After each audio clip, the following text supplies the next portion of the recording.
Bon, on va pouvoir peut-être commencer, c'est 35, le temps qu'on se présente, les Mmh. derniers vont arriver aussi. Je voulais remercier aujourd'hui Albin Wagner et Julien Longhi qui continuent ce qu'on a le premier webinaire d'hier, donc avec Jean-Luc Vidalin et Nathalie Blanc, sur le côté plutôt éducation de la question de la linguistique appliquée en temps de crise. Aujourd'hui, donc, on va plutôt s'intéresser à la parole publique, donc, qui est un autre domaine, un autre champ de la linguistique appliquée.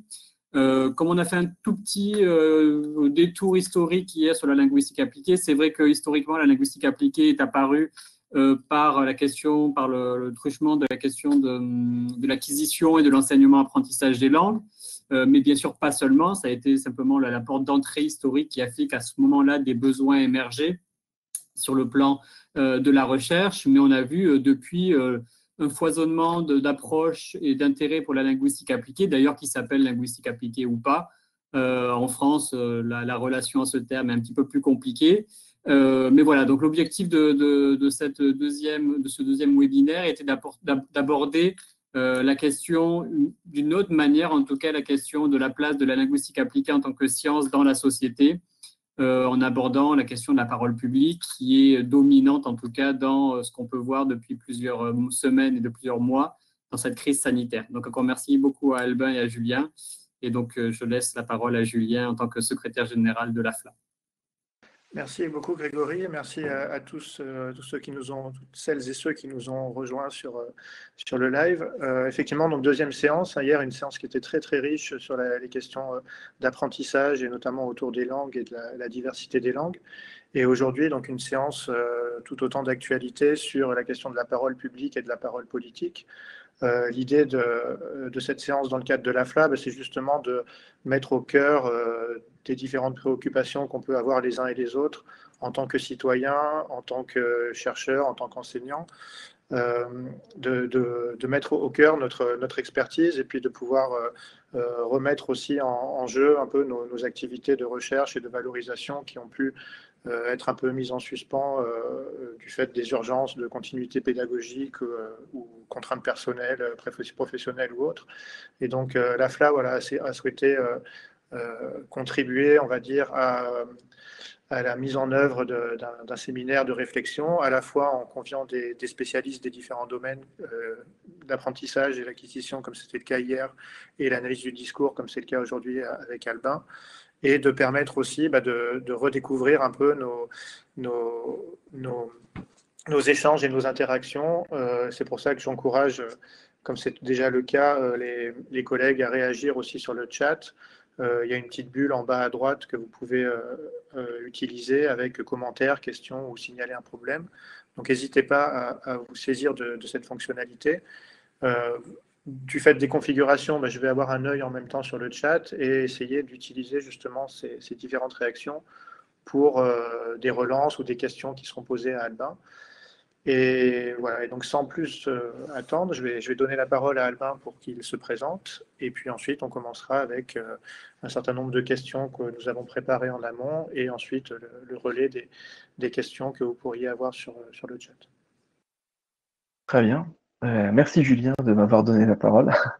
On m'entend bien là, c'est bon? Ouais. Donc voilà, donc Albin Wagner, donc enseignant-chercheur en sciences du langage, donc plus spécifiquement analyse de discours et aussi communication sur les espaces numériques. Voilà, je suis en fait affilié donc au préfixe à l'université Rennes 2 et aussi au laboratoire PLIDAM à l'INALCO à Paris donc. Et j'ai fait justement, j'ai passé mon habilitation à diriger des recherches il y a quelques années de ça maintenant, c'était en 2017 si ma mémoire est bonne. En fait, donc justement sur la question des discours et la question du système discursif, c'est-à-dire l'application en fait des théories systémiques à la circulation des discours et des représentations. Voilà.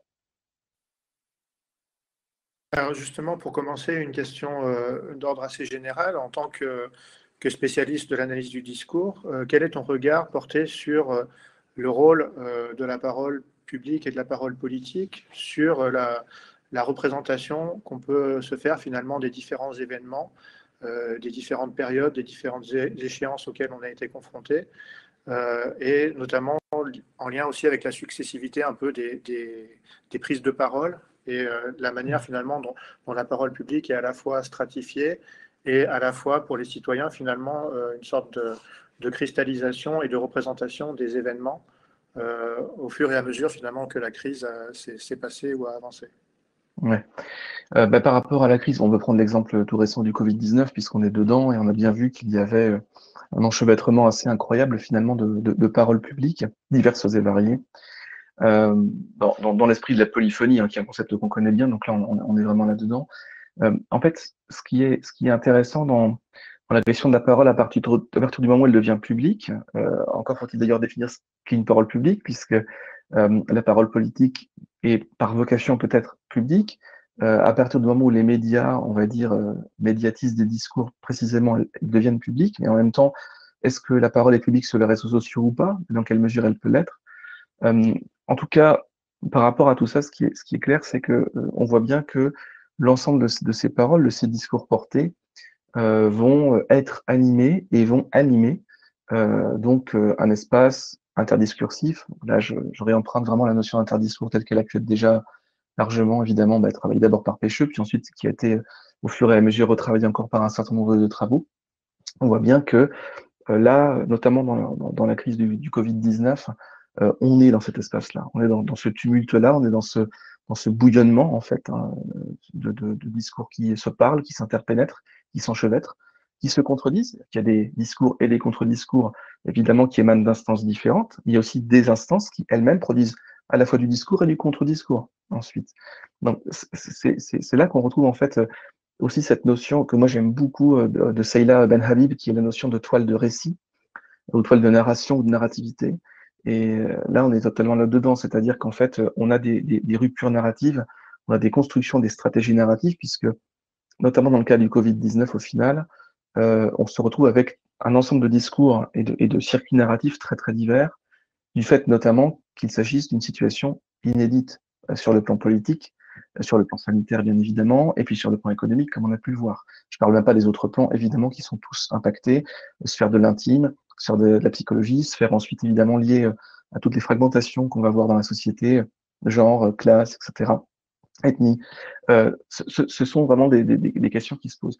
Et donc, la manière dont les discours en fait vont arriver dans le réel, euh, et la suivante, c'est-à-dire qu'ils vont aider à structurer le réel. Ils vont à la fois le commenter et le structurer par leurs commentaires, hein.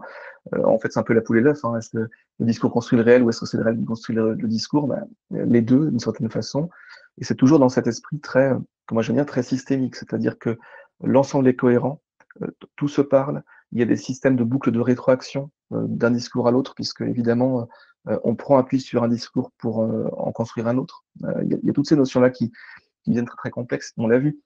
Pour être plus concret, les femmes et les hommes politiques qui ont pu intervenir face au Covid-19, les commentaires qu'ils ont pu faire, les bilans, les discours en fait qui ont été prononcés, les interventions publiques, les discours d'experts sur les plateaux de télé, enfin soit d'experts scientifiques, soit d'experts en opinion, puisqu'il y a beaucoup d'experts en opinion sur les plateaux de télé, qui vont dire la façon dont il faut penser les choses, puis se contredire le lendemain. Ça fait une cacophonie assez importante et assez imposante, et qui est aussi très complexe, puisque, enfin, comment est-ce qu'en tant que citoyen, on s'y retrouve? Qui croire, au fond, quand même, on a des personnages publics qui, en fait, ont un rôle, le rôle du scientifique, professeur Raoult, est très intéressant, puisque on s'attend à une parole scientifique, donc plutôt dans un esprit de canon, à la limite de vulgate, hein, pour reprendre un petit peu les travaux de Sarfati. Et derrière, ce qu'on va retrouver finalement, c'est un discours qui, alors, n'est pas dénué de fond scientifique, attention, mais qui utilise des ressorts argumentatifs qui ont pu savoir avec le discours populiste au final. Donc, c'est très très compliqué, c'est-à-dire euh, qui parle, d'où parlent les personnes, et est-ce qu'elles parlent bien par rapport au rôle social sur lesquels on les attend. Ça, c'est très très complexe. Et cette crise a un peu fait éclater tout ça, je trouve. Alors, c'est un peu compliqué en tant qu'analyste de ramasser les morceaux au fur et à mesure, mais c'est passionnant d'une certaine façon.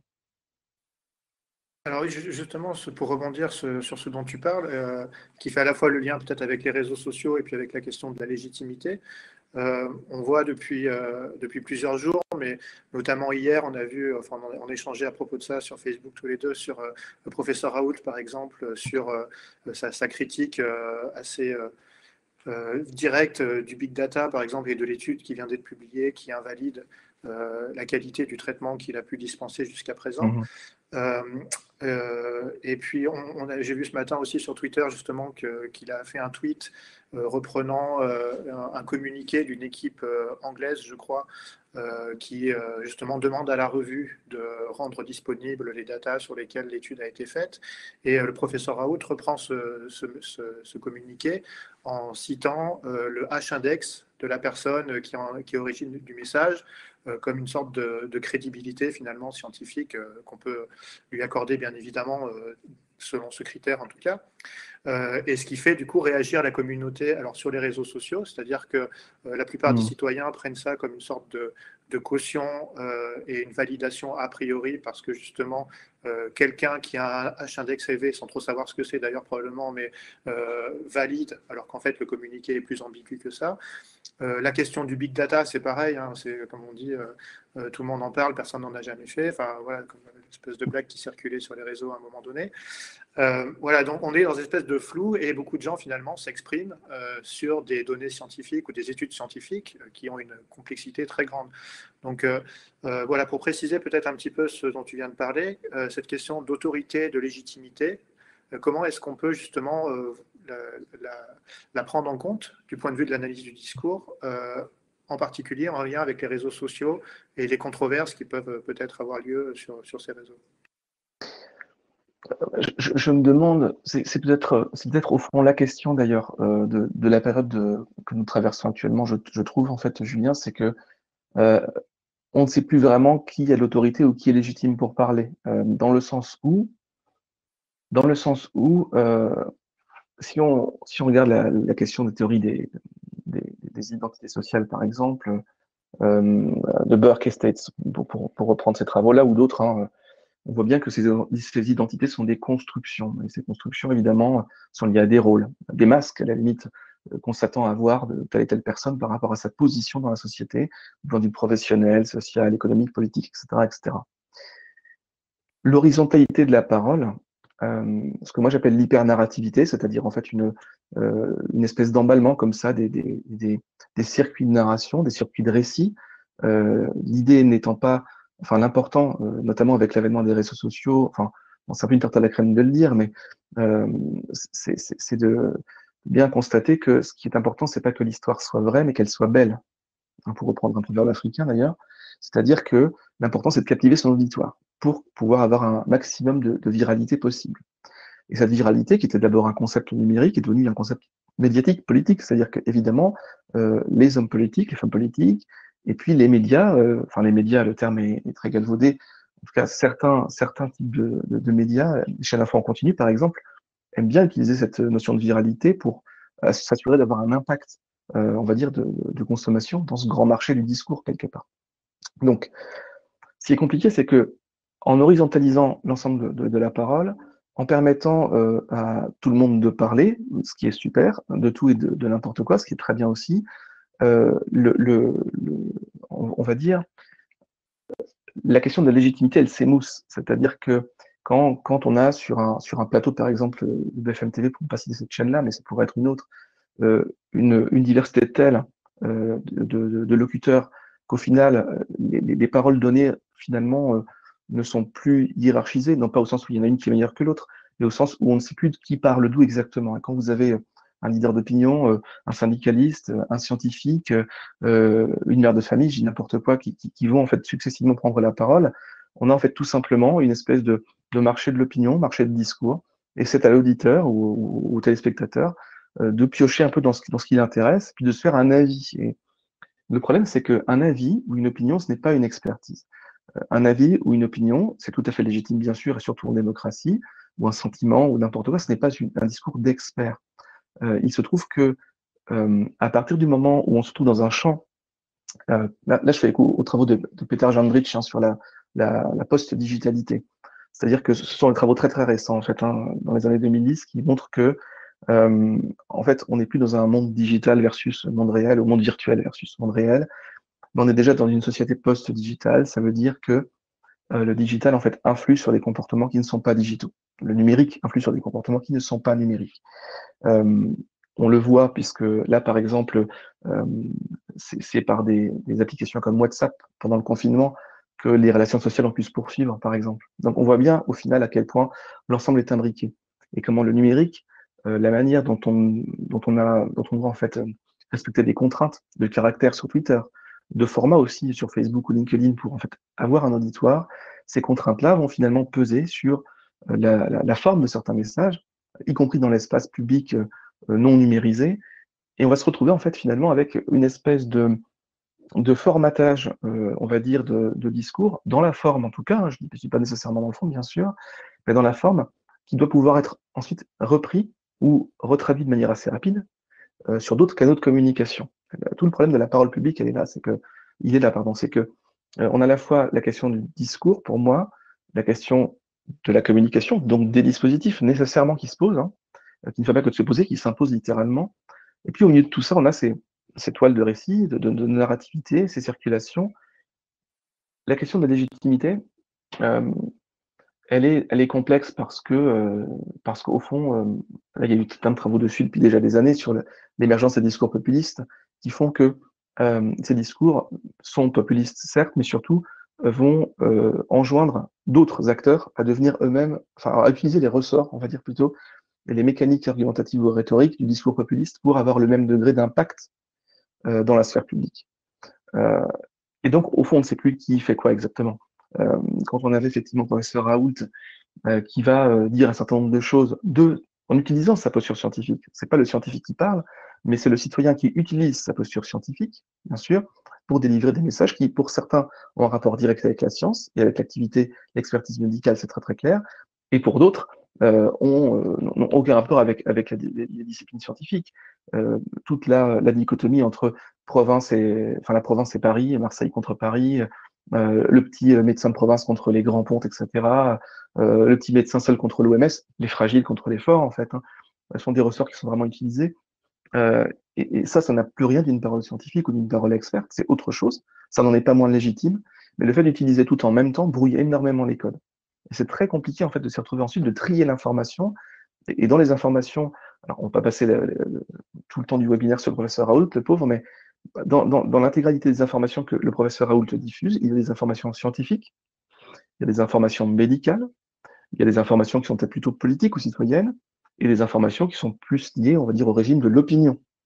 Donc, et tout ça en même temps. Et du coup, lui ou d'autres vont utiliser ça.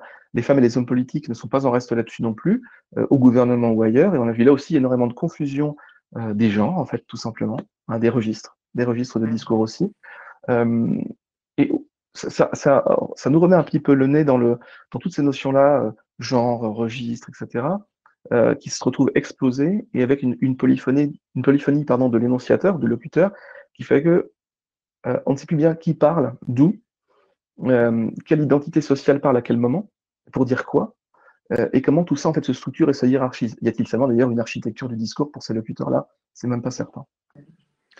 Alors, on y reviendra un tout petit peu après, mais j'ai une question sur le chat qui est directement en lien avec ce dont tu parles, donc de Maud Vado, enfin qui n'est pas vraiment une question, hein, qui est un commentaire qui est très, très intéressant, qui dit que selon elle, son ethos, enfin donc, en parlant de Raoult, que son ethos et ses prises de parole pourraient s'éclairer au regard du concept de contrat de communication de Charcot.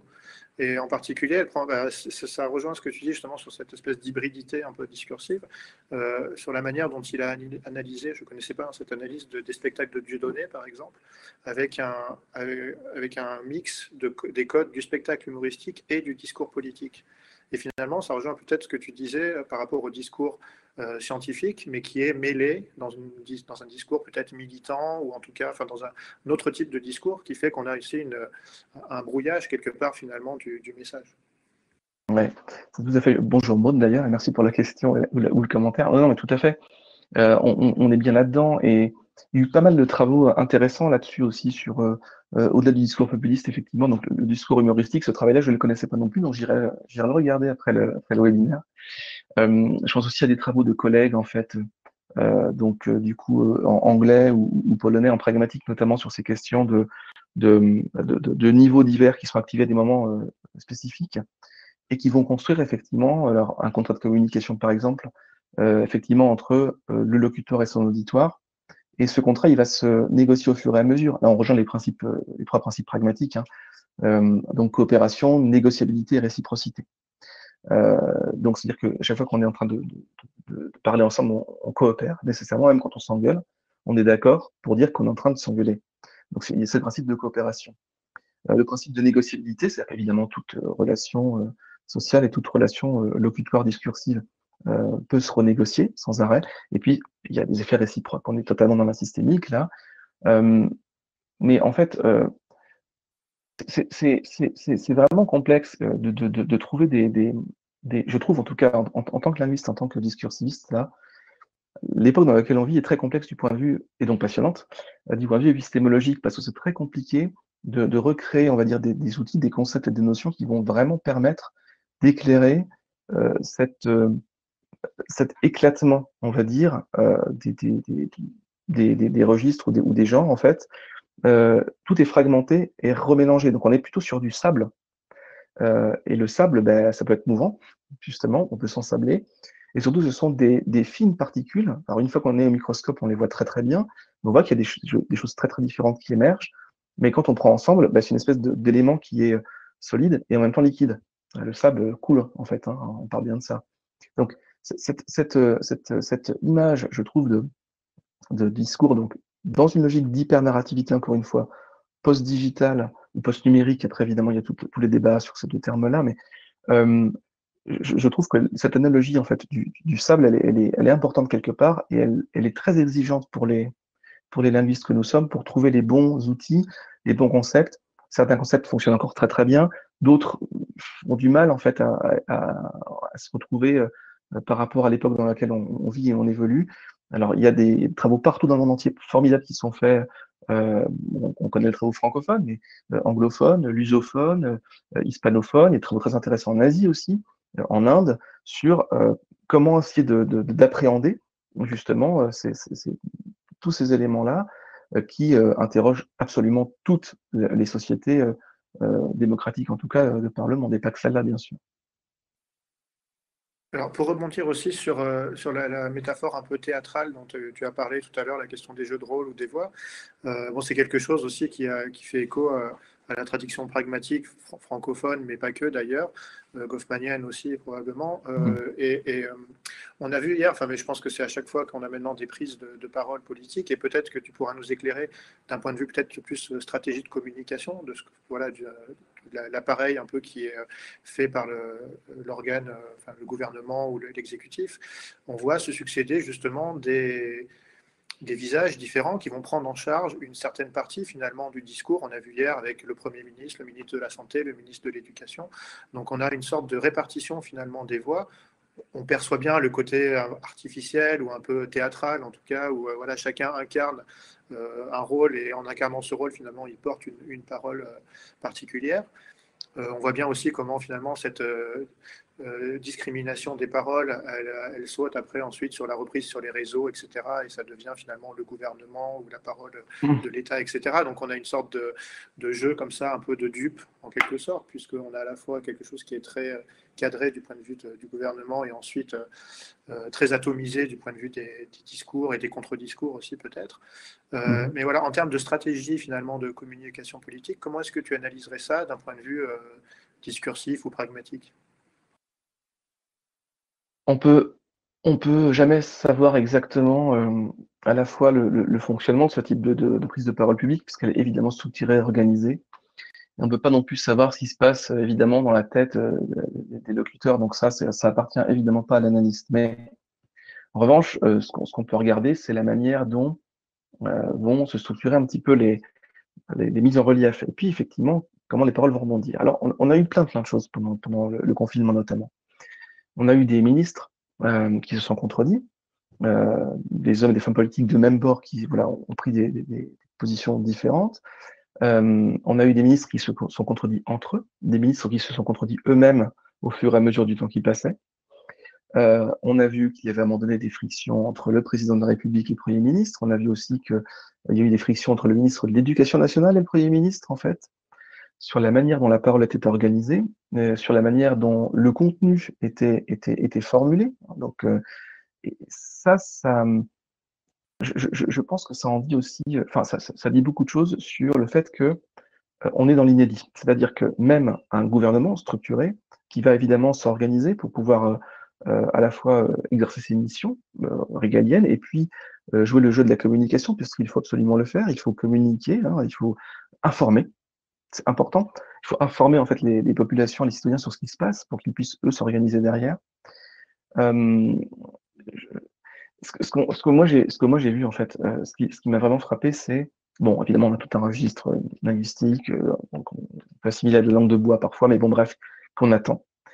Euh, en revanche, euh, on a eu l'impression à des moments que on se raccrochait à certains registres, voilà, très très régaliens, pour essayer de rassurer au final. Et on voyait bien qu'il y avait cette intention-là, qui transpirait un petit peu, du point de vue rhétorique en tout cas, comment, en gros, expliquer aux citoyennes et aux citoyens qu'on a la situation en main. Et pour ce faire, il faut donner des exemples concrets.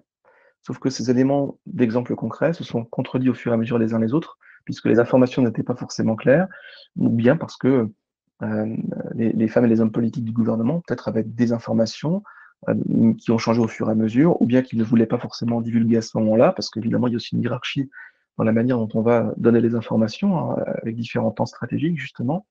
Il y a des choses qu'on ne dit pas la première semaine et qu'on dit en deuxième, etc., pour aussi échelonner un petit peu, et puis en fait muscler la capacité des populations à digérer les informations au fur et à mesure. Le problème, c'est que, encore une fois, on est dans cet environnement discursif d'horizontalité. Et l'aspect très vertical, on a accusé enfin, il y a eu en tout cas des accusations de paternalisme de la part enfin, pour le gouvernement, envers le gouvernement, de traiter en fait les citoyennes et les citoyens comme des enfants. Ça a été aussi beaucoup dit, écrit, répété. Et donc, cette verticalité, qui, dans l'exercice démocratique, en fait, nécessite des stratifications, des architectures, hein, des ordres de grandeur. Je reprends les notions aussi de Boltanski. Ça, c'est aussi en train de s'effondrer. Et je pense que les membres du gouvernement, certains en tout cas, certaines et certains, ne sont pas très à l'aise avec cette verticalité-là non plus, au final. C'est-à-dire que quand on peut se faire effectivement alpaguer ou se piller de manière assez directe sur des réseaux sociaux, je vous rappelle quand même qu'on est tous capables à un moment donné, si on en a envie, évidemment, mais d'insulter telle ou telle personnalité publique sur Twitter, par exemple. C'est facile à faire. Donc, en fait, il y a cette horizontalité partout, et du point de vue post-digital, on le voit très très bien. Il y a des membres du gouvernement qui arrivent à prendre une certaine forme de hauteur, ou qui restent en tout cas dans un registre qui est très classique, et d'autres qui n'y parviennent absolument pas parce que c'est pas leur ADN. Ou, enfin, c'est pas leur ADN, je sais pas, mais en tout cas, ils sont dans un autre mode de rapport en fait aux citoyennes et aux citoyens. Et puis tout ça, dans un espace justement qui aurait été impossible d'il y a 30 ou 40 ans, où tout se dit, où tout se commente. Et on est dans la culture du commentaire du commentaire. C'est vraiment pas, j'insiste là-dessus, c'est pas la culture du commentaire, mais c'est la culture du commentaire du commentaire. C'est-à-dire qu'il s'agit de recommenter ce qui a déjà été commenté, etc., etc. Et on n'en sort pas de ça. Et la posture, en fait, qui consiste à inviter des éditorialistes, je fais la différence entre éditorialistes et journalistes, des éditorialistes qui vont, en fait, donner des opinions constamment à propos de paroles publiques, qui ensuite vont inviter les femmes et les hommes politiques à se recorriger, parce que tel éditorialiste a dit ça, en fait non, c'est pas ce qu'on a voulu dire, donc on va se recorriger derrière. Ça rend les choses extrêmement complexes. Je sors pas de cette question de complexité, hein, je suis un peu navré, mais c'est pas forcément très très structuré, parce que en même temps, on est dans un univers qui n'est pas structuré du tout. Et ce qui a été mal vécu, au fond, c'est ça, c'est que peut-être il y avait une attente sur une situation aussi inédite qui impacte tellement de personnes, du point de vue économique, social, politique, éducatif, culturel, etc., qu'il y avait là un besoin, sans doute, de se retourner vers un État, se retourner vers en tout cas le pouvoir politique, au sens noble du terme, c'est-à-dire un pouvoir qui va être, si possible, rassurant, qui organise un peu les choses. Et ce qui s'est passé, c'est que dans cette polyphonie de discours, entre les ministres, le Premier ministre, le Président de la République, certaines ou certains députés, la porte-parole du gouvernement, tous ces éléments-là ont été, ont boursouflé de la plus mauvaise des manières la légitimité justement de ce qu'on attend du discours politique, du discours du pouvoir politique, qui doit en fait, dans l'arène publique, remplir certaines missions. En temps de crise, la première mission, c'est rassurer et proposer une structuration. Alors, il y a une structuration, il ne s'agit pas de dire qu'il ne s'est rien passé. Évidemment qu'il y a eu de l'organisation et de la structuration. politique. Mais en termes de stratégie de communication, et ça, enfin, c'est en fait une porte ouverte que de le dire. Il y a eu à minima quelques ratés. Donc, et c'est incompréhensible.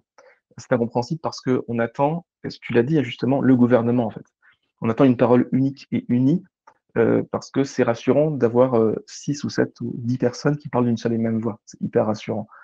Quand on a 10 personnes qui parlent de 10 voix différentes et que tel média se fait l'écho de finalement de rapports tendus ou compliqués entre tel ministre et tel ministre, etc., entre le président et le premier ministre, on se dit, mais en fait, on finit par avoir peur. On se dit, mais est-ce que finalement, ces personnes-là sont en capacité de pouvoir structurer quelque chose à échelle nationale et de réunir et de rassurer, alors qu'eux-mêmes, finalement, ne sont pas d'accord, se contredisent, sont dans des logiques en fait politiques aussi, qui les regardent, parce que chacune et chacun a une carrière politique aussi derrière. Ce sont aussi des femmes et des hommes comme les autres, hein, donc avec des intérêts, des enjeux, etc., assez divers.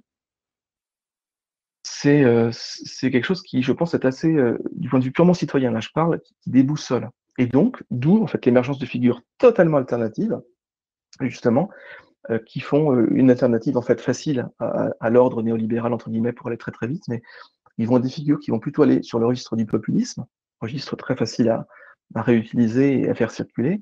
Mais c'est sans doute par hasard si maintenant on entend que l'Élysée se méfie de candidatures telles que celle de potentiellement d'Éric Zemmour, de Jean-Marie Bigard ou d'un Cyril Hanouna, bien que je pense qu'il s'agisse là aussi d'une stratégie de communication, justement. Mais bon, en attendant, là, clairement, on a un brouillage total des pistes et qui, en plus, à mon sens, évacue totalement un certain nombre de problématiques bien plus importantes de la sphère publique. Et pendant qu'on ne parle pas de ça, pour faire très très court, on ne parle pas d'autre chose. Et ça, pour le coup, c'est une véritable stratégie de communication, oui, qui est, je ne sais pas si elle est concertée, mais en tout cas, elle s'est déroulée comme ça au fur et à mesure de la crise. Alors effectivement, pour rebondir là-dessus, entre finalement cette parole gouvernementale et puis cette parole on peut appeler populiste, peut-être comme tu l'as fait, on pourrait aussi effectivement avoir un discours médiatique qui permette justement de relayer un certain nombre de problématiques, d'avoir un rôle un peu de contre-pouvoir, peut-être non polémique, mais plutôt justement mettre à plat un certain nombre de questions, lever un certain nombre de biais, par exemple, sur des études ou sur un certain nombre de propos. Or, en fait, on voit que c'est quand même compliqué. La problématique des fake news, bon, qui est une problématique un peu tarte à la crème aussi, mais voilà, qui est très très importante dans ce contexte particulier, on le voit bien. Et en particulier, tu disais donc le rôle du gouvernement dedans. Il me semble qu'ils ont eu quand même une sorte de tentative justement d'essayer d'avoir un filtre, en tout cas un degré d'analyse possible sur les informations pour essayer de cibler les fake news et de pouvoir les mettre de côté ou en tout cas les signaler.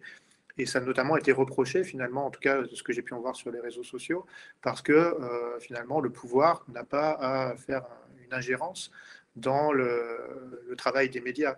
Donc il y a peut-être quelque chose qui est un petit peu paradoxal finalement, sans que ça doive être résolu quelque part, mais finalement, ou comme tu disais, on attend du gouvernement, de l'État, d'avoir une attitude finalement rassurante et de poser les questions et de mettre à jour finalement les différents enjeux du débat. Et malgré tout, on leur interdit quelque part d'avoir un droit de regard, ce qu'on comprend aussi tout à fait, hein, mais sur la production médiatique, alors même que celle-ci peut être justement très, très infléchie finalement par un certain nombre de postures populistes ou d'orientations voilà, qui tendent vers les fake news et qui ont du mal finalement à être déboutés, ou en tout cas on a du mal à faire la part des choses entre cette parole populiste et qui n'a pas de fondement finalement scientifique et une parole médiatique qui pourrait vraiment jouer son rôle à plein. Donc comment est-ce que tu vois finalement peut-être la contribution possible de l'analyse du discours dans cette problématique des fake news et de la circulation de l'information? En fait,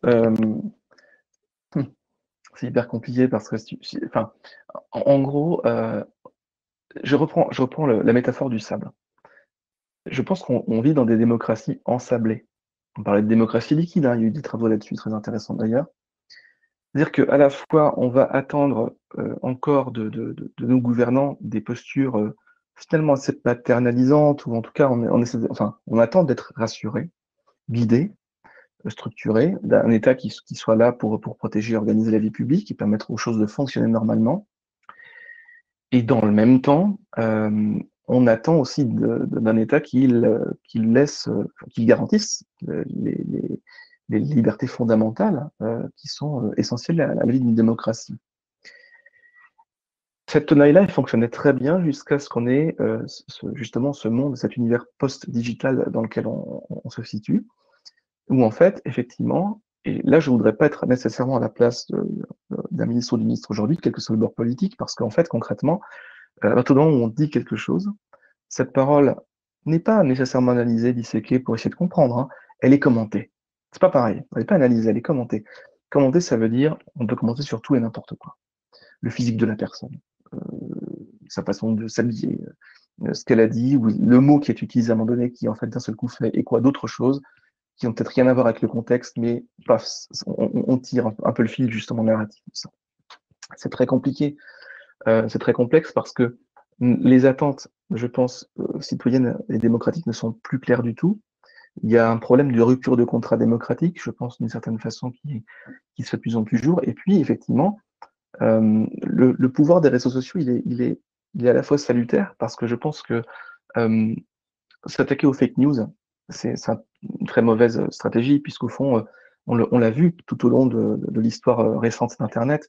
Dès qu'on s'attaque à quelqu'un, par exemple à un site de téléchargement illégal, et qu'on coupe la tête, il en repousse 20 derrière. Dans la culture du net, il y a cette culture du hacking, de la piraterie, dans un esprit sain, au départ évidemment, de libération, libertaire peut-être aussi un petit peu, qui va pousser à la réinvention constante.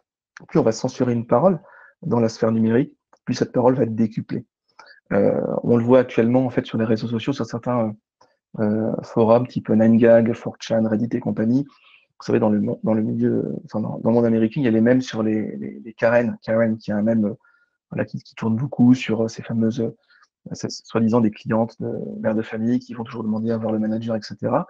Il y a eu donc effectivement des plaintes par rapport à des soupçons de sexisme sur ce même-là, sur ces éléments-là. Mais là, en ce moment, du coup, il en repousse mais des milliers sur Internet, précisément. C'est-à-dire qu'on arrive toujours, même sur des micro-événements comme ça, qui au fond sont des micro-événements sémiotiques, hein, ni plus ni moins, politico-sémiotiques, d'un seul coup, ça va réexploser. Donc, comment faire pour, en fait, se dire on arrête le robinet des fake news? On ne peut pas l'arrêter, puisque qu'est-ce qu'on va faire, hein? En fait, interdire RT France, j'en sais rien, mais dans ce cas-là, on a encore 10 chaînes qui poussent derrière. Et on le sait, ça. Le souci, encore une fois, c'est que, pour moi, du point de vue démocratique et politique, si on veut vraiment s'attaquer à la question des fake news ou des rumeurs aussi, hein, enfin, bref, qui circulent, c'est pas en condamnant, c'est pas en combattant de front, mais c'est en comprenant ce qui se passe et pourquoi ça existe, tout simplement. C'est le travail d'analyste et du scientifique, c'est observer ce qui se passe. C'est ça qui est passionnant. Moi, sur le concept d'hypernarrativité que j'ai développé dans un article, donc cette année, pardon, je veux dire cette année, pour le journal Post-Digital Science and Education, en fait, il y avait cette notion d'hypernarrativité avec des points élémentaires, c'est-à-dire qu'on vit dans une époque hypernarrative très bien, qui s'exprime à travers plusieurs choses. Le storytelling, c'est-à-dire que on a besoin, je le disais tout à l'heure, de raconter une histoire qui soit belle avant d'être vraie, donc crédible, donc qui va passionner, parce qu'on est une espèce qui a besoin de ça, hein. Tout petit, on nous raconte des histoires, des contes, et on est émerveillé. Même si c'est pas vrai, bah, ça nous permet de nous évader. On le retrouve dans les séries télé d'ailleurs. On nous raconte des histoires, on nous raconte des contes. Dans les séries télé, il y a quelque chose de très très important qu'on retrouve aussi dans cette hypernarrativité, c'est la sérialité, la sérialisation, c'est-à-dire qu'on va feuilletonner, comme on dit en fait, un certain nombre de choses, et on feuilletonne les affaires. L'affaire Fillon pendant les élections présidentielles a été feuilletonnée. On feuilletonne en fait les thématiques aussi médiatiques, et même la manière dont sont structurés, par exemple, certains tweets, où on va en fait échelonner et feuilletonner, numéro 1, numéro 2, numéro 3, numéro 4, on voit bien que c'est une habitude communicationnelle qui est en train de s'installer sur les réseaux sociaux, dans les loisirs culturels, donc les séries télé, etc., ou qui sont être plus attractifs parce qu'il y a une suite encore, on a envie de savoir ce qui se passe après. Et la gestion de la crise du Covid-19 a été totalement là-dedans, d'ailleurs, par rapport à la parole publique, politique du gouvernement, on était dans du feuilletonnage. Dans 3 jours, on vous dira ça. Dans 4 jours, ensuite, on vous dira ça, etc. Et donc, ces ressorts-là ont été utilisés de manière tout à fait fine sur un temps dédié. Donc, storytelling, feuilletonnage et donc aussi un concept repris à Holtean qui est le concept de nouvel âge émotionnel, nouvel âge affectif. C'est-à-dire que on a maintenant dans les discours publics, dans la parole publique, une prépondérance de l'affect et de l'émotion. J'estime que telle chose m'attaque et me blesse, donc cette sensation que j'éprouve va passer au-dessus on va dire, des discours plus classiques, rationnels, hérité des Lumières, etc., où en fait, enfin, hérité des Lumières, de la philosophie de ce que la politique doit être, en tout cas, c'est-à-dire, voilà, parler à la raison, parler, même si c'est faux. Au final, quand on fait l'analyse de discours, on se rend très vite compte que ce n'est pas le cas. Mais ce nouvel âge affectif montre que, et les fake news sont finalement aussi une émergence, hein, font que on a besoin d'histoires différentes, et donc on va s'en raconter d'autres. Si l'histoire qu'on nous raconte ne nous plaît pas, on va trouver un autre moyen pour s'en raconter une autre.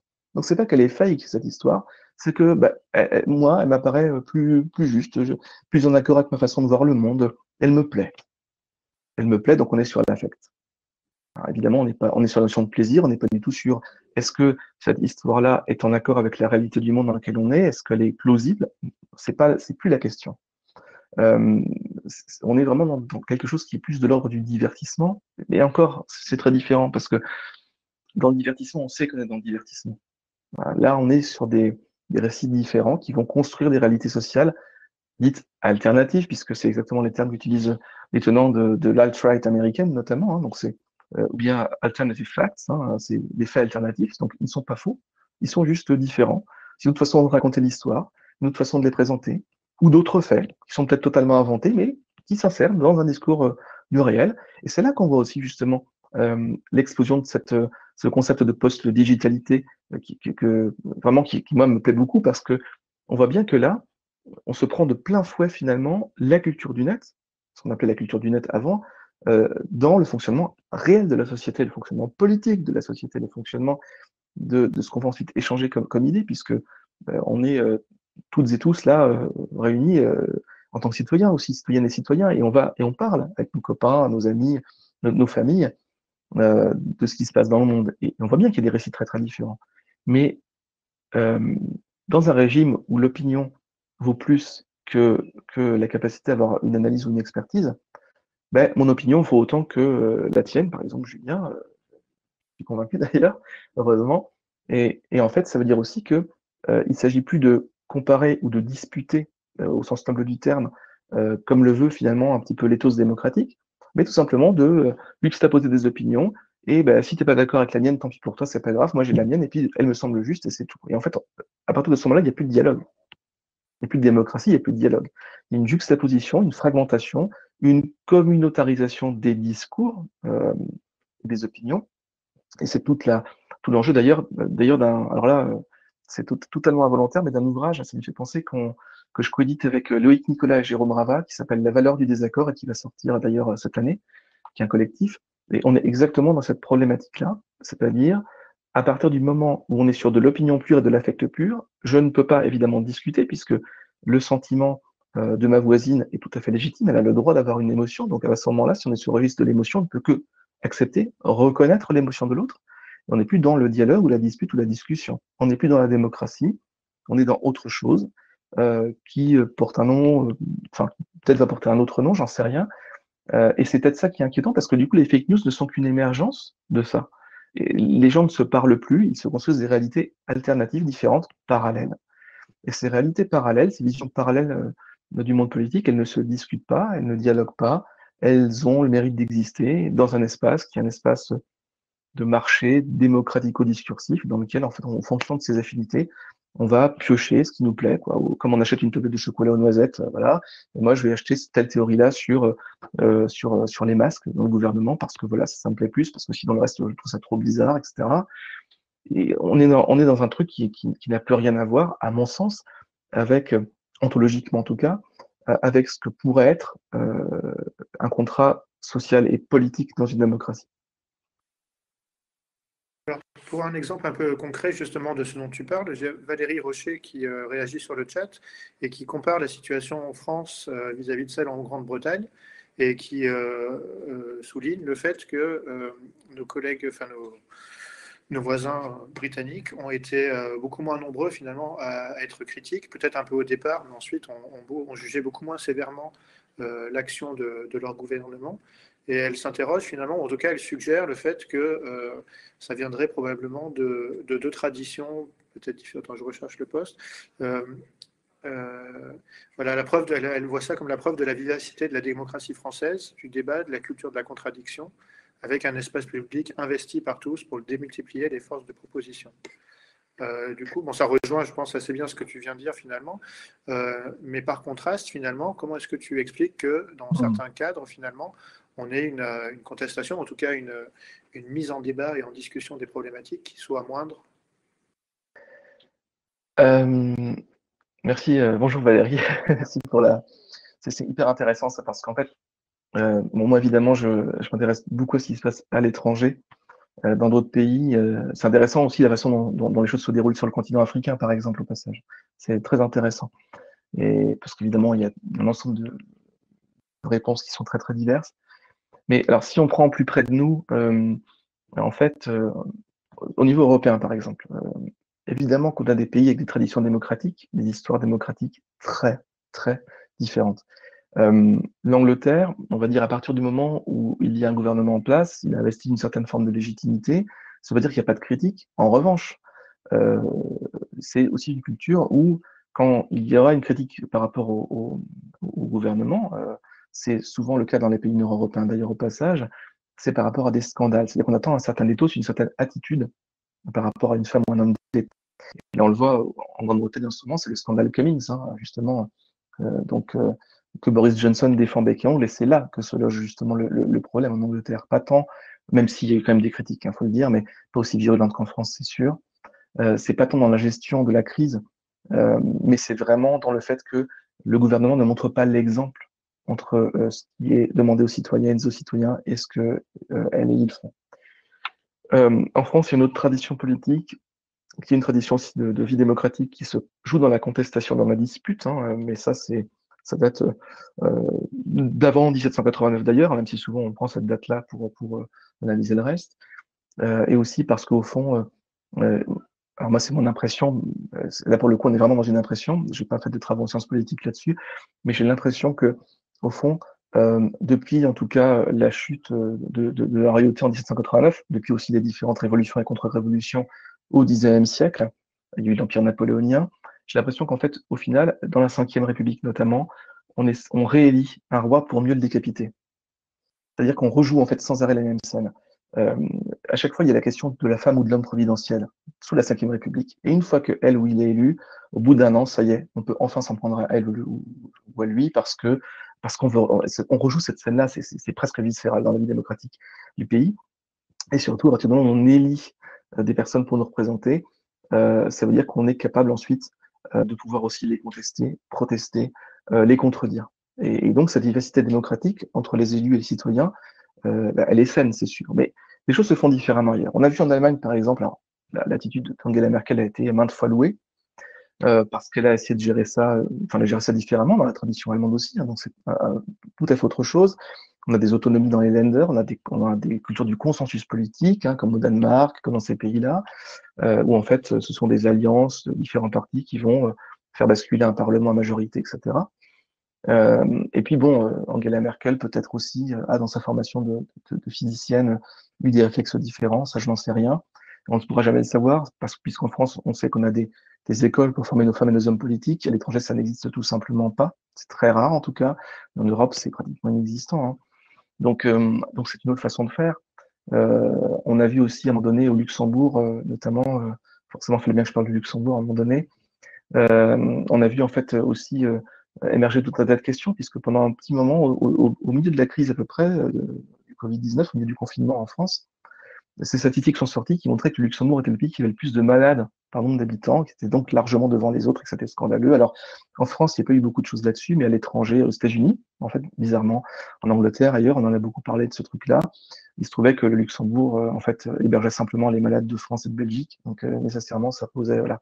Mais derrière tout ça, on a aussi vu beaucoup de choses circuler sur les réseaux sociaux avec ces différents mèmes en fait qui montraient que les pays qui avaient mieux géré la crise, c'était des pays qui étaient gouvernés par des femmes. On parlait de la Finlande, de la Nouvelle-Zélande aussi, qui s'en est très très bien tiré, largement même, de l'Allemagne, etc., etc. Il y a un éclatement aussi par rapport au profil des dirigeantes et des dirigeants. Et puis, effectivement, les traditions politiques ne sont pas les mêmes. En France, je pense qu'il y a ce besoin de se confronter au pouvoir politique, de s'y confronter en fait presque de manière physique, c'est-à-dire qu'on a envie de le sentir, de le toucher, on a envie d'être exalté quand on élit une femme ou un homme politique, de sentir cette exaltation-là, physiquement, hein. Et puis une fois qu'on a fini par détester celle ou celui qu'on a élu, ben, on a envie aussi de détester de manière très très forte. Et ça, alors ceci dit, c'est pas forcément une mauvaise chose en soi, puisqu'effectivement, Valérie Rocher a raison, ça anime de facto et ça ouvre le débat démocratique de manière assez forte, assez tendue, une tension, je veux dire, démocratique dans le bon sens du terme. Là où dans d'autres pays, bon, c'est un peu différent, hein, même s'il y a débat. Bon, évidemment, je ne parle pas des États-Unis puisque là, on est dans un autre registre, ou de la situation tragique littéralement du Brésil en ce moment. Hein. Mais dans les histoires, on va dire, des traditions de philosophie politique, c'est vraiment ça, en fait, finalement, le nœud. Effectivement, la France a une tradition de philosophie politique et d'histoire politique qui est totalement différente de ses voisins. Et certes, ça témoigne d'une vivacité et d'une vie démocratique plutôt, c'est plutôt rassurant, vraiment, que ça puisse émerger et s'exprimer. Et en même temps, s'exprimer pour dire quoi au fond, quoi. S'exprimer pour dire quoi, pour construire quoi, pour protester par rapport à quoi. Et quand je dis s'exprimer pour dire quoi, c'est autant les citoyennes et les citoyens que les femmes et les hommes politiques, on est bien d'accord. Hein. C'est quelle valeur on donne à cette parole publique, dans quel contrat démocratique, dans quel contrat sociopolitique on se retrouve. Et ça, alors évidemment, enfin, c'est toujours ça, moi, qui me frappe un peu, c'est évidemment, on va toujours avoir tendance à dire que oui, mais en France, on est différent. Donc c'est bien. Certes, mais on peut aussi s'inspirer de choses qui fonctionnent parfois ailleurs. Et peut-être que là, il y a eu des inspirations qui ont été un peu loupées, effectivement. Le fait que la France, comme l'Italie ou l'Espagne, passe par la solution du confinement intégral. Bon, évidemment, je ne suis pas épidémiologiste, donc j'ai aucun avis là-dessus pour le coup, ni expertise encore moins. Ce sont des pays qui se sont calqués sur la réponse chinoise, qui est une réponse qui voilà, n'émane pas du même terreau politique, on va dire, par rapport à la conception de la démocratie. C'est interrogeant par rapport à ce qu'ont fait d'autres pays dans le nord de l'Europe, notamment, ou dans l'est de l'Europe. Alors justement, il y a une question, peut-être avant-dernière question, puis après on conclura, de Marie Lavissière, qui nous a écrit aussi sur le chat, qui parle notamment des théories institutionnelles ou néo-institutionnelles, alors que je ne connaissais pas, de Powell et Di Maggio. Mais ce qui m'intéresse en tout cas plus généralement peut-être, c'est sur le rapport entre les discours institutionnels, et notamment peut-être des institutions en lien avec les problématiques médicales dont tu parlais, et puis la légitimité finalement du discours gouvernemental. Et donc j'ai essayé de m'informer un peu sur ces théories pendant que tu parlais, et notamment sur la question de la recherche d'une légitimité sociale du point de vue des organisations, qui ensuite vont finalement institutionnaliser un certain changement qui crée peut-être un décalage entre le point de vue d'un gouvernement et le point de vue institutionnel qui finalement varie, en tout cas évolue. On l'a vu avec un certain nombre d'informations qu'on a pu avoir justement sur la pandémie. Et c'est compliqué peut-être pour un gouvernement justement de changer son discours en même temps sans se dédire, ou en tout cas sans rétropédaler, ce qu'on a vu largement parfois. Voilà, donc dans la comparaison que tu faisais peut-être plus généralement avec d'autres pays finalement, et la ligne qui est tenue par un certain nombre de pays, mais en tout cas la ligne discursive finalement, en tout cas la figure discursive gouvernementale, est-ce que ce rapport finalement entre les institutions et la politique peut avoir un rôle, et en tout cas une sorte, tu parlais du degré de démocratie par exemple de certains pays, voilà, comment peuvent se comporter différents pays en fonction de cette tradition au regard des institutions et des savoirs ou des directives en tout cas qu'elles produisent? Alors, moi, je suis pas en sciences politiques ni en sociologie politique, hein, donc je vais répondre par rapport à mon champ. Oui, c'est en tant qu'analyse du discours, justement. Ouais. Moi, la définition d'institution que j'utilise et que j'aime bien, c'est celle de Boltanski, en fait, vraiment, sur laquelle je m'appuie la plupart du temps. Je ne connais pas les théories qui ont été citées, donc j'irai les voir bien volontiers. En fait, effectivement, tu as raison de le dire, en fait, on confond souvent, enfin, on va dire l'État. Et l'État, il y a des élus, donc citoyennes et citoyens qui deviennent des femmes et des hommes politiques, et qui vont avoir pour mission de piloter un certain nombre d'institutions, de ministères, de services, en fait, pendant la durée de leur mandat. Donc ça, c'est une chose, puisque eux, leur carrière, elle est une carrière dite élective, c'est-à-dire que c'est en fonction des mandats qu'ils vont avoir, de leur carrière, auxquels ils vont avancer. Et donc, leur but, parce qu'il y a une intention, il y a un but pragmatique, c'est d'être élu. Pour faire passer des idées, pour prendre le pouvoir, pour ce qu'on veut, mais d'être élu. Il faut être élu. Au sein des institutions à côté de ça, qui vont ensuite être pilotées par ces gens élus, on a en fait autre chose, qui est un corps, le corps de la fonction publique, par exemple, hein, qu'on va retrouver, je sais pas moi, dans les institutions telles que la justice, le ministère de la Justice, ou les différents tribunaux, les différentes instances juridiques. Et là, il s'agit effectivement d'institutions qui font partie de l'État, mais qui ne sont pas des institutions électives. Il s'agit d'un corps qui est formé pour en fait garder, faire fonctionner des institutions, leur permettre en fait d'assurer leur mission, que l'État français offre dans le contrat social et politique et démocratique aux citoyennes et aux citoyens, en fait à tout le monde. Donc évidemment, ce sont des choses très différentes, sauf que les institutions, elles sont de facto, on va dire, impactées par des décisions d'ordre politique, d'ordre législatif. Hein, si tel groupe politique décide, en étant majoritaire, de faire passer telle loi, qu'elle est votée au Parlement, que le Sénat la valide, etc., et que le décret d'application, ce qui est de plus en plus rare en France, qu'il y a beaucoup de lois qui sont votées sans décret d'application, que le décret d'application sort in fine, ce décret va impacter durablement des institutions, mais ces institutions qu'on confond en fait un petit peu avec le pouvoir politique, n'ont pas pour mission d'être purement politique, c'est-à-dire pas pour mission de, en fait, en fonction de on va dire des nouvelles médiatiques, de bouger comme ça et de devoir en fait parfois un peu se soumettre aux caprices de l'actualité, puisqu'il y a en tout cas quand même beaucoup de lois, de plus en plus, en tout cas depuis Sarkozy peut-être, on voit beaucoup de lois qui sont votées en fonction aussi de l'actualité et de différents faits divers, etc. Bon. Ça ne veut pas dire que c'est pas légitime, ça veut dire aussi que le temps politique est du coup totalement différent et lié au temps de l'actualité. Donc, bon, l'actualité, on sait qu'elle est forcément sélectionnée. Bon, comment parle-t-on d'un sujet plutôt que d'un autre?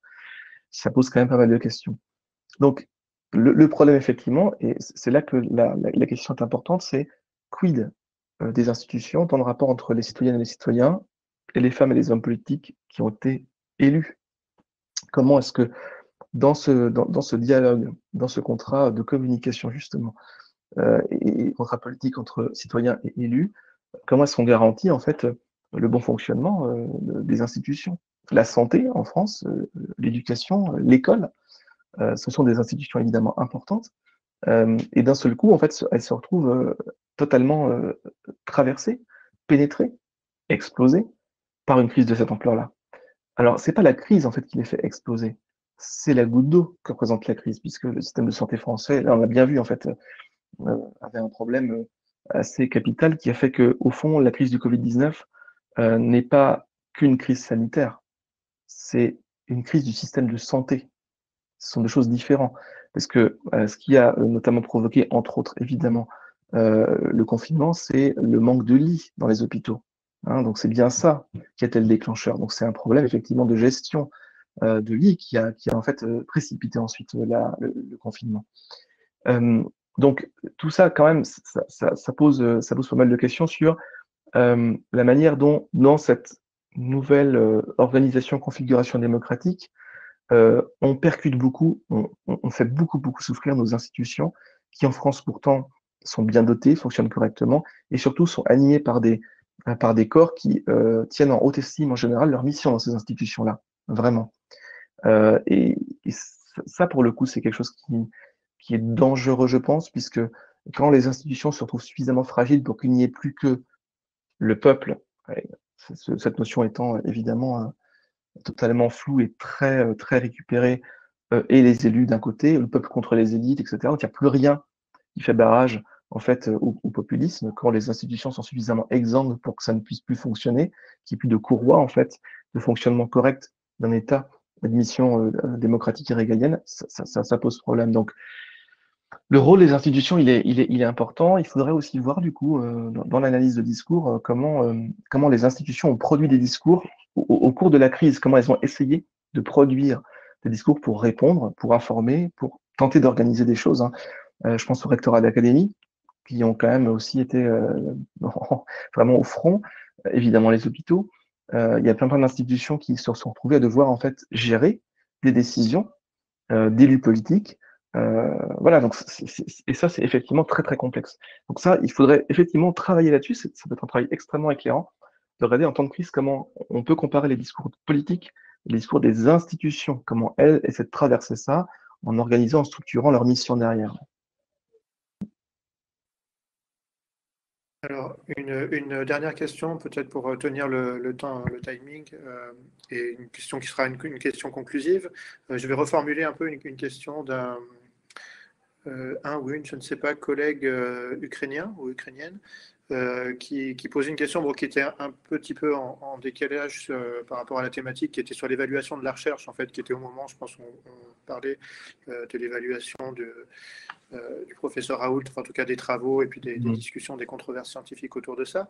Mais du coup, peut-être pour conclure sur la thématique générale aujourd'hui de la linguistique appliquée, et notamment en temps de crise, comment est-ce que tu vois finalement, plus généralement, la manière dont l'analyse du discours appliqué, finalement, peut trouver une place justement dans cette multiplicité de discours, de prises de parole, sans à la fois avoir le positionnement surplombant du donneur de leçons qui fait qu'on va avoir des contre-discours forcément qui vont émerger.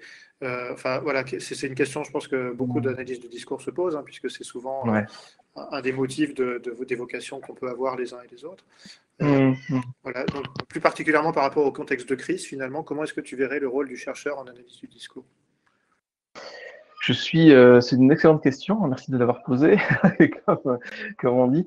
Je pense que, j'en parlais tout à l'heure justement, c'est qu'on est quand même dans une logique très compliquée, c'est-à-dire comment est-ce que l'analyse de discours va en fait devoir se réinventer par rapport à ces défis-là qui fragmentent totalement les objets en fait, qui fragmentent les objets, qui fragmentent les formes, qui fragmentent les prises de parole, qui fragmentent les éléments d'ordre purement sémiotique ou sémiotique aussi, avec les mèmes, les gifs, qui sont des thématiques qui m'intéressent beaucoup aussi.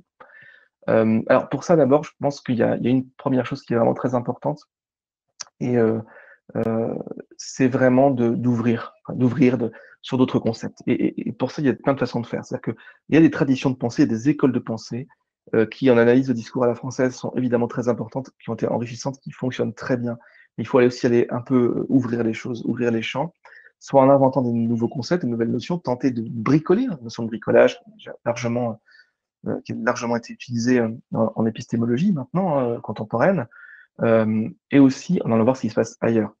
Alors, en allant voir ce qui se passe ailleurs, c'est-à-dire aussi aller voir ce que disent les collègues en linguistique appliquée, en analyse du discours, bon, évidemment dans d'autres pays, mais aussi dans d'autres continents, avec lesquels on n'est pas toujours forcément habitué à travailler, qu'on va pas aller lire spontanément, parce qu'on va lire plutôt des choses en français ou en anglais, qui viennent de telle ou telle revue parce qu'elles sont plus cotées, ou de tel éditeur. Et derrière, il y a des revues excellentes qui vont être publiées au Brésil, qui vont être publiées en Afrique du Sud, qui vont être publiées en fait dans tout un de pays, en Inde évidemment, au Japon, en Chine, etc. Et c'est aussi étendre, évidemment en espérant que les barrières linguistiques ne soient pas trop importantes, mais étendre le champ des horizons, des conceptualisations et des outils à l'ensemble de la planète, quoi. Et pas simplement une sphère, on va dire, un petit peu occidentalo-centrée, qui est assez commode quand on fait effectivement de la recherche comme on peut le faire. Il ne s'agit pas non plus de vouer aux gémonies tout ce qui a été fait, évidemment, en ADL française, c'est évidemment pas mon propos. Et c'est comment est-ce qu'on peut ouvrir, essayer de combiner, en fait, dans une approche vraiment d'exploration, de cuisine. On fait des essais et des erreurs, c'est en même temps ça la recherche aussi, précisément. Pour moi, la cuisine, c'est un terme qui est amélioratif, pas péjoratif, attention. C'est-à-dire qu'on va essayer de combiner des choses, on va les tester sur des corpus, par exemple, ou sur des objets. Si ça fonctionne, c'est top, on tente des choses. Si ça fonctionne pas, on sait que ça n'a pas fonctionné, on va essayer de comprendre pourquoi ça n'a pas fonctionné. Bref, une authentique démarche scientifique. Et une authentique démarche scientifique, elle doit pouvoir interroger, et ne doit pas avoir peur d'interroger non plus des évidences ou des concepts qui sont là, donc il faut qu'on les utilise, parce que tout le monde les utilise, parce que si on les utilise pas, on n'est pas publié dans telle revue, etc. Enfin, bon, je suis un peu vite, mais quand même, il y a ce point-là qu'il faut parfois interroger. Donc, c'est ouvrir ces horizons-là. Et je pense qu'en ouvrant ces horizons-là, au final, D'abord, on découvre des lectures qu'on n'aurait jamais soupçonnées. Enfin, moi, j'ai découvert comme ça des anthropologues, des sociologues, des linguistes évidemment aussi. Enfin, je trouve ça génial. Enfin, ça aère vraiment, ça rafraîchit l'esprit. Ça réinterroge les notions, ça fait entrer dans d'autres types de débats aussi. Et alors, c'est pas la solution à tout, mais à nouveaux objets, il faut de nouveaux outils. S'il y a de nouveaux faits sociaux, il faut des nouveaux concepts pour pouvoir mieux les comprendre et mieux les analyser. Euh, et je pense que c'est... Alors, tout le monde le fait hein, à son échelle, on est bien d'accord, hein, mais c'est vraiment du travail qu'il faut continuer de faire de manière un peu marathonienne. Et je dis ça en n'étant pas du tout marathonien, mais en ayant en fait à cœur de pouvoir vraiment se dire, d'être vraiment dans une démarche scientifique, tout simplement, c'est-à-dire que la démarche scientifique, elle a un certain nombre je pense, de critères qu'elle doit pouvoir respecter. Et donc, les premiers critères, c'est faire attention, soit effectivement à simplement faire de la répétition théorique, ou de la répétition en tout cas de concepts qui ont toujours été là, donc on les réutilise comme ça, on ronronne un peu dessus, on grenouille, euh, soit en fait effectivement de passer de la recherche d'un seul coup à l'engagement politique, ce qui encore une fois, je dis pas que c'est pas bien de le faire, je dis que ce sont pas les mêmes rôles peut-être, pas les mêmes notions. Ça veut pas dire que quand on est chercheur, il faut surtout pas s'engager dans les thématiques citoyennes ou politiques, bien sûr que non, certainement pas d'ailleurs. Mais euh, si on veut faire évoluer en tout cas, purement et simplement, la linguistique appliquée, l'analyse du discours, pour mieux comprendre et saisir ces objets-là, ça passe par des expérimentations conceptuelles et théoriques et évidemment outillées, puisque là aussi, en partant de quelque chose qui va être situé, par exemple, on peut aussi penser aux théories ancrées. Là, il y a des choses sans doute aussi à travailler, à mettre en relation avec l'analyse de discours. Euh, et puis aussi, il y a tous les outils qui vont émerger de plus en plus, numérique évidemment, sur l'analyse automatisée, sur la lexicométrie, etc. Il y a des choses assez intéressantes à tenter, des paramétrages à refaire. Enfin, on peut vraiment en fait faire de l'expérimentation. Ça prend du temps, c'est exigeant, mais je pense qu'on ne pourra pas faire l'économie de ça, surtout dans les années à venir, puisque d'ailleurs ce sont des impacts politiques, donc des changements sociétaux importants qui peuvent être mis en place. On l'a vu, hein, ça conduit au Brésil ou aux États-Unis à des fermetures entières de départements qui sont pas rentables ou à la mise sous cloche de sciences ou disciplines qui sont politiquement considérées comme pas bonnes pour le pouvoir en place. Donc je pense que c'est aussi notre rôle de montrer que la recherche doit pouvoir avancer et conserver une place qui est essentielle dans l'espace démocratique dans lequel on vit. Merci beaucoup, Albin. Bah, écoute, ça me semble être une conclusion très appropriée pour ce séminaire. Je te remercie beaucoup d'avoir Merci à toi. pris le temps de nous répondre, de nous partager ton expertise et ton analyse de ce contexte vraiment complexe pour tout le monde, avec ce regard justement d'analyse du discours. Je remercie, il y avait pas mal de monde sur le chat, je pense qu'il y avait pas mal de monde en ligne aussi, donc c'est très réjouissant aussi de voir que beaucoup de collègues sont venus nous écouter. N'hésitez pas à réagir sur les réseaux sociaux, sur la page de l'AFLA, notamment sur Facebook ou sur le Twitter, pour nous faire une petite mention. Et puis, je crois que ces deux premières séances ont été très, très concluantes du point de vue à la fois de la qualité et puis de l'engouement. Donc, je pense que c'est des deux premières séances qui vont peut-être donner lieu à d'autres manifestations par la suite. Donc, merci d'avoir été dans les premiers, Albin, pour cette Merci séance. beaucoup. Merci à tout le monde. Et puis, donc on va conclure et raccrocher et fermer gentiment. Et puis, donc les vidéos seront aussi récupérées, remontées, enfin pas remontées, mais en tout cas mises en forme et publiées sur le site de l'AFLA. Enfin, on diffusera aussi tout ça sur les différents réseaux et sur le site. Donc, n'hésitez pas à les consulter et transmettre si vous avez des collègues, doctorants, étudiants qui sont intéressés. Voilà, ça restera une archive aussi pour nous. Merci beaucoup. Merci à tous, bonne suite de journée à tout le monde, et puis à bientôt en ligne, ou on espère en vrai prochainement. À bientôt. Au revoir.